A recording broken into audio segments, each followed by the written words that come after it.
ഈ അപകടത്തിൻ്റെ വസ്തുത, അപകടത്തിൽ എത്ര പേർ അപകടത്തിൽപ്പെട്ടു, അവരുടെ നിലവിലുള്ള അവസ്ഥ സംബന്ധിച്ച ഒരു വ്യക്തതയും ഇതുവരെയും ഔദ്യോഗികമായി പുറത്തു വിട്ടിട്ടില്ല. പക്ഷേ ഒരു വലിയ അപകടം, 30 മരണം സ്ഥിരീകരിച്ചു എന്ന വിവരം കൂടി വരികയാണ്. അങ്ങനെയെങ്കിൽ ഒരു വലിയ പ്രതിസന്ധിയായി തന്നെ ഇത് മാറുന്നു എന്ന സാഹചര്യം ഉണ്ടാവുകയാണ്. At this moment, our primary focus is to support all the affected people. അവിടെ രണ്ട് രീതിയിലാണ് സംഭവിച്ചിരിക്കുക. ഒന്ന്, വിമാനത്തിൽ യാത്ര ചെയ്തിരുന്നവർ, അവർക്കുണ്ടായ അപകടം. മറ്റൊന്ന്, വിമാനം ജനവാസ മേഖലയിലേക്ക് ഇടിച്ചിറങ്ങുകയായിരുന്നു. സ്വാഭാവികമായി ആ കെട്ടിടങ്ങളിൽ ഉണ്ടായിരുന്ന ആ ജനവാസ മേഖലയിൽ ജനങ്ങളെ അത് എങ്ങനെ ബാധിച്ചു എന്ന മറ്റൊരു വിഷയം കൂടി. അങ്ങനെ രണ്ട് തരത്തിലുള്ള പ്രതിസന്ധി കൂടി ഇക്കാര്യത്തിൽ ഉണ്ടാകുന്നു എന്നതാണ്. വലിയ തരത്തിലേക്ക് അപകടം മാറിയിട്ടുണ്ട് എന്ന് നമുക്ക് വ്യക്തമാണ്. അതാണ് ദൃശ്യങ്ങളിൽ നിന്ന് വ്യക്തമാകുന്നതും. ഇപ്പോൾ പുറത്തു വരുന്ന ദൃശ്യങ്ങൾ പൂർണ്ണമായും അഗ്നിക്കിരയായ രീതിയിലാണ് എയർ ഇന്ത്യ വിമാനം. സ്വാഭാവികമായും ആ അപകടം ഉണ്ടാക്കി വെക്കുന്ന വലിയ സാഹചര്യങ്ങളും അപകടത്തിൻ്റെ വ്യാപ്തിയും നമുക്ക് ഊഹിക്കാവുന്നതാണ്. അതുതന്നെയാണ് സംഭവിച്ചിട്ടുണ്ടാവുകയും. ഇതിനിടയിൽ ഒരു കാര്യം കൂടിയാണ്, വിജയ് രൂപാണി, മുൻ ഗുജറാത്ത് മുഖ്യമന്ത്രി, ഈ വിമാനത്തിൽ ഉണ്ടായിരുന്നു എന്ന കാര്യമാണ്.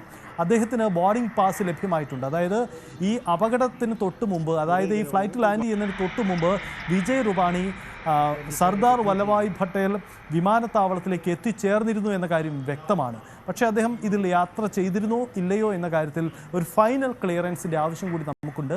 നമുക്കിപ്പോൾ സ്ക്രീനിൻ്റെ ഒരു ഭാഗത്തായി കാണാൻ കഴിയുന്നത് എയർ ഇന്ത്യ ടിക്കറ്റാണ്. വിജയ് രൂപാണിയുടെ പേര്, ആ പാസഞ്ചറുടെ പേര് വളരെ വ്യക്തമായി മാർക്ക് ചെയ്തിട്ടുണ്ട്. അദ്ദേഹത്തിൻ്റെ ബോർഡിംഗ് പാസ്, ബോർഡിംഗ് നമ്പർ അടക്കം കൃത്യമായി തന്നെ അത് മാർക്ക് ചെയ്തിട്ടുമുണ്ട്. അതുകൊണ്ട് തന്നെ ഏറെ സംശയകരമാണ് അദ്ദേഹം ഈ അപകടത്തിൽ പെട്ടിട്ടുണ്ടോ എന്ന കാര്യം. ഇതിൻ്റെ ഒരു ഔദ്യോഗിക സ്ഥിരീകരണം നമുക്ക് ആവശ്യമുണ്ട്, അതിന് വേണ്ടി കാത്തിരിക്കാം. പക്ഷേ നമുക്ക് മുന്നിൽ വിജയ് രൂപാണിയും അപകടത്തിൽപ്പെട്ടോ എന്ന ചോദ്യം ഉയരുകയാണ്. അദ്ദേഹവും ഈ ഫ്ലൈറ്റിൽ യാത്ര ചെയ്തിരുന്നോ എന്ന കാര്യത്തിൽ കൂടി ഒരു സ്ഥിരീകരണം കൂടി ആവശ്യമുണ്ട്.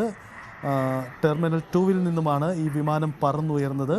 അഹമ്മദാബാദിൽ നിന്നും ലണ്ടനിലെ ഗാറ്റ്വിക് വിമാനത്താവളത്തിലേക്കുള്ള യാത്രയിലായിരുന്നു. ആ യാത്രയുടെ തുടക്കത്തിൽ തന്നെ ഒരു വലിയ ദുരന്തമാണ് അവരെ കാത്തിരുന്നത് എന്നതാണ് സംഭവിച്ചത്.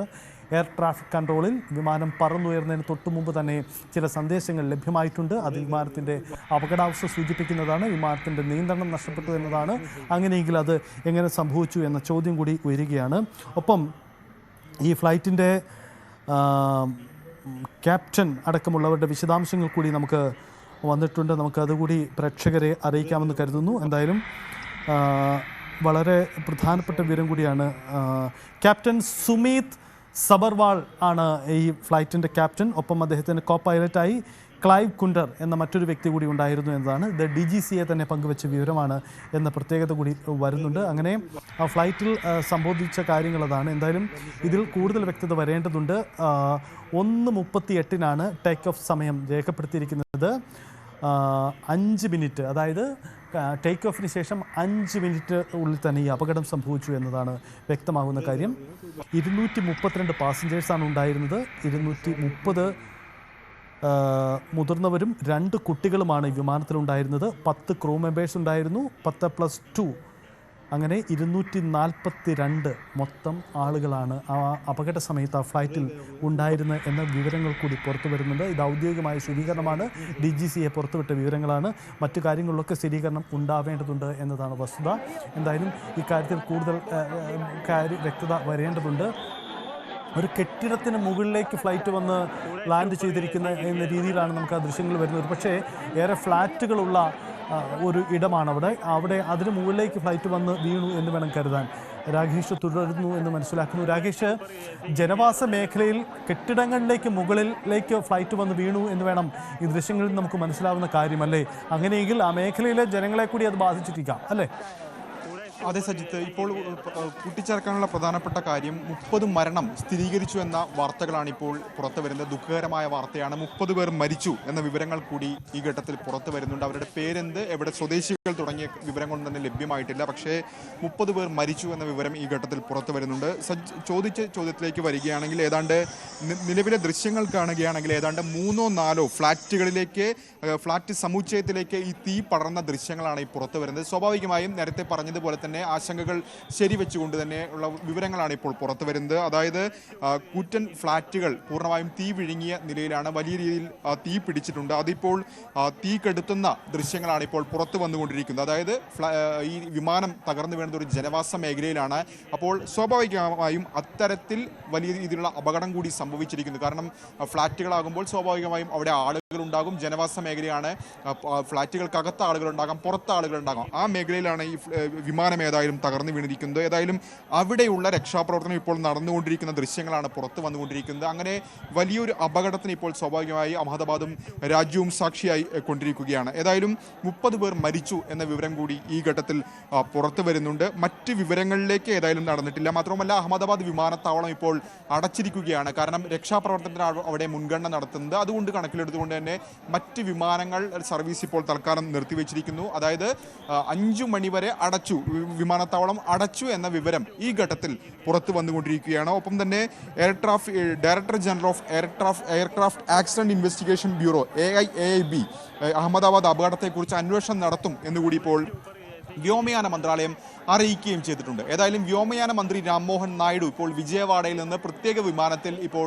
ഗുജറാത്തിലേക്ക് തിരിച്ചിട്ടുണ്ട്. അവിടെ രക്ഷാപ്രവർത്തനത്തിന് മേൽനോട്ടം വഹിക്കും, നിലവിലെ സാഹചര്യങ്ങൾ നിരീക്ഷിച്ചു വരുന്നു എന്ന പ്രതികരണമാണ് ഉണ്ടായിട്ടുള്ളത്. ഒപ്പം തന്നെ ഗുജറാത്ത് മുഖ്യമന്ത്രിയുമായും പ്രധാനമന്ത്രി നരേന്ദ്രമോദി സംസാരിച്ചിട്ടുണ്ട്. ആ നിലയ്ക്ക് സർക്കാർ സംവിധാനങ്ങൾ ഏകോപിപ്പിച്ചുകൊണ്ടുള്ള രക്ഷാപ്രവർത്തനത്തിനാണ് ഈ ഘട്ടത്തിൽ മുൻഗണന നൽകുന്നത്. ഏതായാലും അവിടെ ഇപ്പോൾ നിലവിൽ NDRF-ഉം ഫയർഫോഴ്സും ഒക്കെ തന്നെ നിലയുറപ്പിച്ചു, SDRF ഉൾപ്പെടെയുള്ളവർ നിലയുറപ്പിച്ചിട്ടുണ്ട്. അവരുടെ നേതൃത്വത്തിലാണ് പരമാവധി ആളുകളുടെ ജീവൻ രക്ഷിക്കാനുള്ള ശ്രമമാണ് നടന്നുകൊണ്ടിരിക്കുന്നത്. ഒപ്പം അഹമ്മദാബാദ് നഗരപ്രദേശമാണ്. സ്വാഭാവികമായും ഈ നഗരത്തിന് പുറത്തുള്ള മേഖലകളിൽ നിന്നുള്ള കൂടുതൽ ആംബുലൻസുകളും ഫയർഫോഴ്സ് യൂണിറ്റുകളും ഇപ്പോൾ ഈ സ്ഥലത്തേക്ക് എത്തിക്കൊണ്ടിരിക്കുകയും ചെയ്യുന്നു. ഏതായാലും DGCയെ ഇപ്പോൾ വിശദീകരിച്ചിരിക്കുന്ന പ്രധാനപ്പെട്ട കാര്യം, DGCയുടെ ഭാഗത്തു നിന്നാണ് ഔദ്യോഗികമായി തന്നെ എന്താണ് സംഭവിച്ചിരിക്കുന്നത് എന്ന കാര്യത്തിൽ ഒരു സ്ഥിരീകരണം ഇപ്പോൾ വന്നിട്ടുള്ളത്. DGCയെ പറഞ്ഞിരിക്കുന്നത്, അതായത് റൺവേ 23-ൽ നിന്ന് ഏതാണ്ട് 1:39 ഈ വിമാനം പറന്നു വരുന്നത്. അതിനുശേഷം ഒരു കോൾ വന്നു, മെയ്ഡേ കോൾ വന്നു എന്നാണ് പറയുന്നത്. സ്വാഭാവികമായും ഇത്തരത്തിൽ കോളുകൾ വരാറുള്ളത് ഏതെങ്കിലും തരത്തിൽ അപായ സൂചന, ഏതെങ്കിലും തരത്തിൽ അപകട സാധ്യതയുള്ളപ്പോഴാണ്.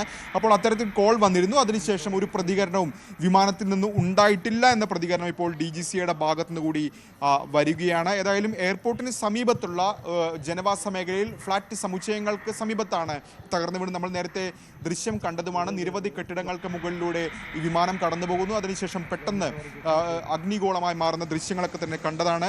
മാത്രവുമല്ല ഈ നിലവിൽ DGCയെ നൽകുന്ന വിവരങ്ങൾ അനുസരിച്ച് പരിചയസമ്പന്നരായ പൈലറ്റുമാരാണ് വിമാനം പറത്തിയിരുന്നത്. ക്യാപ്റ്റൻ സുമീത് സബർവാൾ ആണ് ഇത് കമാൻഡ് ചെയ്തിരുന്നത്. അദ്ദേഹത്തിന് ഏതാണ്ട് 8200 മണിക്കൂറുകൾ ഇത്തരത്തിൽ വിമാനം പറത്തി പരിചയമുണ്ട് എന്നുകൂടി ഇപ്പോൾ DGCയെ വ്യക്തമാക്കുകയും ചെയ്യുന്നു. കോ പൈലറ്റിനും ഇത്തരത്തിൽ സമാനമായ രീതിയിൽ 1100 മണിക്കൂർ വിമാനം പറത്തി എക്സ്പീരിയൻസ് ഉണ്ട് എന്നുകൂടി വിശദീകരിക്കുകയും ചെയ്യുന്നു. ഏതായാലും പ്രാഥമിക ഘട്ടത്തിൽ പുറത്തു വന്ന വിവരമനുസരിച്ച് എഞ്ചിൻ തകരാറാണ് എന്നാണ് ലഭിക്കുന്ന വിവരം. സ്വാഭാവികമായും അത് ശരിവെക്കുന്ന തരത്തിലുള്ള വിവരങ്ങൾ തന്നെയാണ് ഇപ്പോൾ DGCയുടെ ഭാഗത്ത്